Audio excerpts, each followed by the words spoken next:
একটি গ্রামে একটি কুকুর বাস করত। সেই কুকুরটি ছিল প্রচণ্ড লোভী। সে খাবারের জন্য সারা গ্রাম ছুটে বেড়াতো।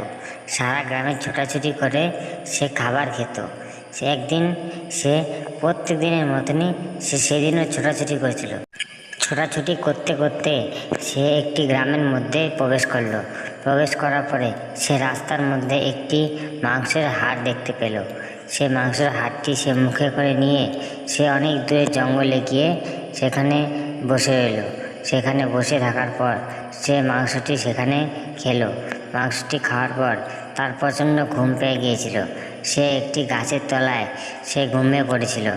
ঘুম থেকে উঠে দেখলো যে তার মাংস খাওয়া হয়ে গেছে, কিন্তু হাড্ডিটি খাওয়া বাকি আছে। সে সেখান থেকে ছুটে পালিয়ে সে অনেক দূর যেতে যেতে যেতে যেতে একটি ব্রিজের কাছে গেল।